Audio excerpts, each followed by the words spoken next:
नमस्कार, स्वागत है आपका हमारे चैनल TSW न्यूज पर। हरियाणा के शिक्षा मंत्री महिपाल ठांडा ने कुरुक्षेत्र में पहुंचकर भगवत गीता को स्कूली पाठ्यक्रम में शामिल करने के उत्तराखंड सरकार के फैसले की जमकर सराहना की है। में एक बहुत भव्य और बहुत आधुनिक लाइब्रेरी का आज शुभारंभ हुआ है।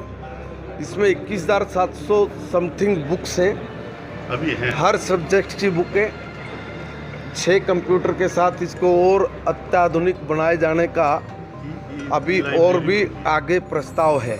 यानी ई लाइब्रेरी भी यहाँ पर हम लोग स्थापित करने जा रहे हैं। लेकिन उनके बयान ने एक नई भेंट भी छेड़ दी। आइए जानते हैं इस खबर को पूरी तरह। कुरुक्षेत्र में एक कार्यक्रम के दौरान शिक्षा मंत्री महिपाल ठांडा ने कहा कि भगवत गीता के श्लोक और महावाक्य जीवन को समृद्ध करने वाले हैं। उन्होंने उत्तराखंड सरकार की गीता को पाठ्यक्रम में शामिल करने के फैसले को ऐतिहासिक बताया।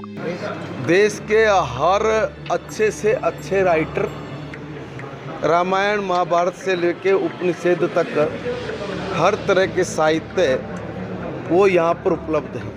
संस्कृत ज्ञान की भाषा है, इसलिए संस्कृत को बढ़ावा देने के लिए भी इस लाइब्रेरी में विशेष प्रकार के आयोजन चलाने की जो आवश्यकता महसूस हो रही थी, उस पर भी इस लाइब्रेरी से जुड़े लोग अपने काम को और तेज गति से अंजाम देने में लगे हुए हैं। लेकिन कुछ लोगों ने इसका विरोध किया, जिन्हें ढांडा ने अल्प बुद्धि करार दिया। महिपाल ढांडा ने कहा कि कुछ लोग गीता के महावाक्यों को भी चुनौती देते हैं। मैं समझता हूं कि वे जिंदगी के सबसे अल्प बुद्धि वाले लोग हैं।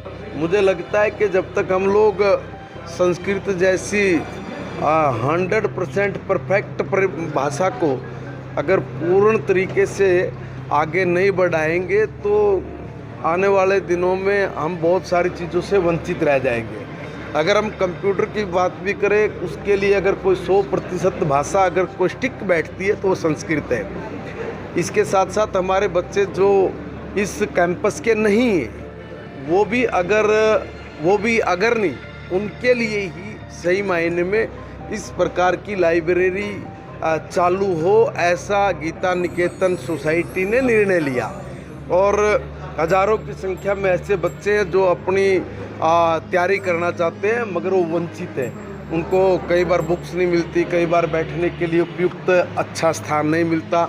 शांत वातावरण में सब प्रकार की फैसिलिटीज़ के साथ बच्चे अगर मनोयोग के साथ अपनी तैयारी करेंगे तो ये लाइब्रेरी उनके जीवन के लिए एक टर्निंग पॉइंट साबित होगी। ज्ञान के रास्ते कभी बंद नहीं होते। गीता हो या कोई धार्मिक ग्रंथ, व्यक्ति जितना चाहे उतना खोज कर सकता है। पार्टी की सरकार बड़ी मनोहर लाल जी के नेतृत्व में आदरणीय रामविलास शर्मा जी उस वक्त हमारे शिक्षा मंत्री बने थे, तो हरियाणा की विधानसभा में निर्णय लिया गया था कि हम लोग गीता को अपने पाठ्यक्रम में लागू करेंगे।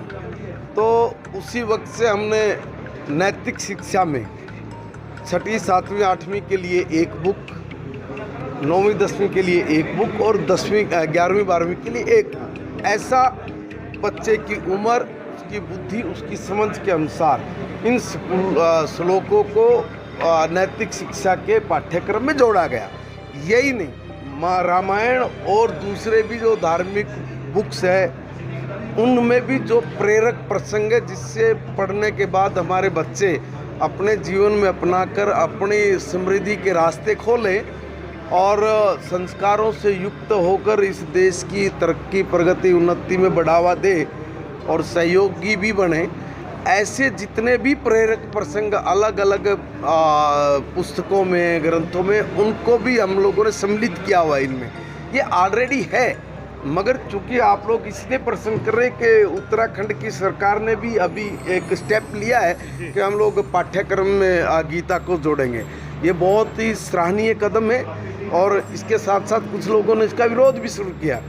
मैं ये समझता हूँ कि भगवान के द्वारा बोले गए महावाक्यों, महासंदेश को भी जो लोग चुनौती देते हैं वो जिंदगी के सबसे फ्रस्ट्रेटेड लोग हैं, सबसे ऐसे लोग हैं कि जिनको अल्प बुद्धि वाला भी कह दे तो कोई अतिशोक्ति नहीं है। ढांडा ने बताया कि हरियाणा में पूर्व सीएम मनोहर लाल खट्टर के नेतृत्व में गीता को पाठ्यक्रम में शामिल किया गया था। तत्कालीन शिक्षा मंत्री रामविलास शर्मा ने कक्षा 6 से 7, 9 से 10 और 11-12 के लिए अलग अलग किताबें तैयार करवाई, जिनमें गीता, रामायण और अन्य ग्रंथों के प्रेरक प्रसंग शामिल है। इसका मकसद बच्चों को नैतिक शिक्षा देना और संस्कारों से जोड़ना है। दूसरा ये है कि भी ज्ञान ज्ञान है और इस ज्ञान के रास्ते कभी बंद नहीं होते, ये बहुत व्यापक है।